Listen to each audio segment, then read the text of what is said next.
कहा जाता है, जाति ने पूछो साधु की, पूछ लीजिए ज्ञान।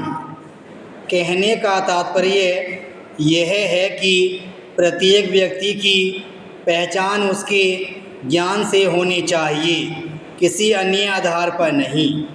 किंतु जाति आधारित व्यवस्था ने एक व्यक्ति को दूसरे व्यक्ति से भिन्न बना दिया है।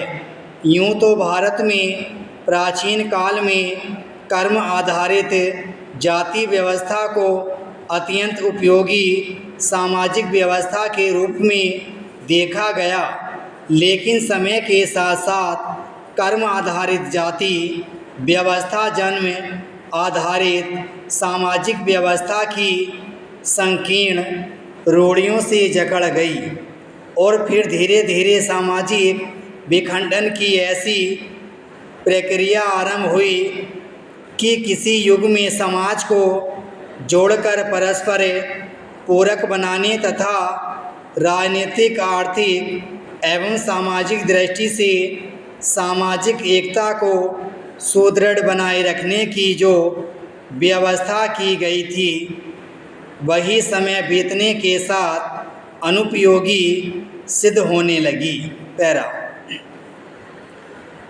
कुछ ऐसी कुरीतियों एवं कुप्रथाओं ने जन्म लिया जो समाज द्वारा खींची गई लक्ष्मण रेखाओं के कारण पनपी और उनके उल्लंघन को समाजों के इन तथाकथित कर्णधारों ने दंडनीय अपराध घोषित कर दिया।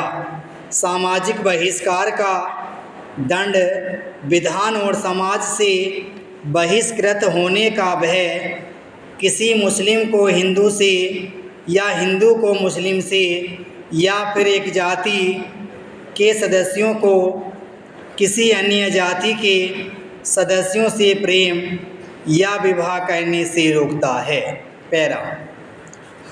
भारतीय जाति व्यवस्था में बदलते हुए मूल्यों के साथ परिवर्तन हो रहा है।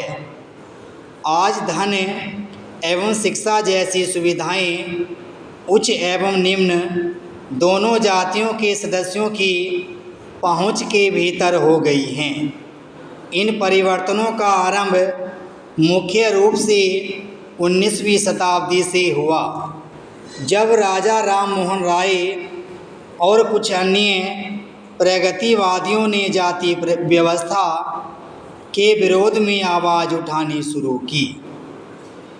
भारत के स्वतंत्र होने के बाद जब यहाँ समतावादी मूल्यों पर आधारित लोकतांत्रिक और धर्मनिरपेक्ष समाज की स्थापना हुई, तब जाति व्यवस्था के नियमों में बहुत तेज़ी से परिवर्तन होने लगा।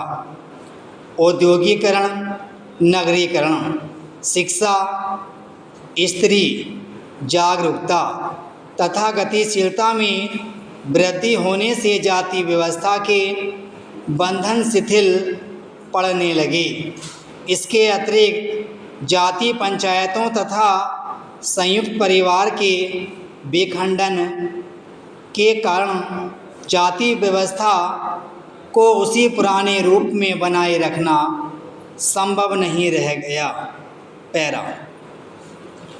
इसके साथ ही अनेक सामाजिक अधिनियमों ने भी जाति व्यवस्था की स्थिरता को प्रतिकूल रूप से प्रभावित किया है।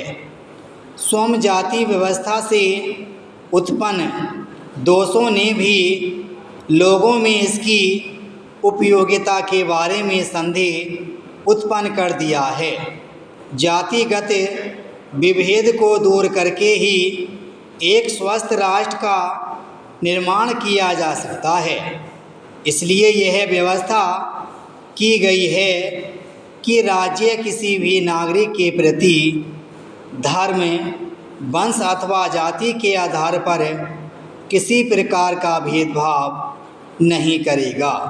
संविधान के अनुच्छेद 38(1) में यह स्पष्ट कर दिया गया है कि राज्य प्रभावकारी ढंग से एक ऐसी सामाजिक व्यवस्था की स्थापना और संरक्षण द्वारा लोक कल्याण में वृद्धि करेगा। विराम स्टॉप।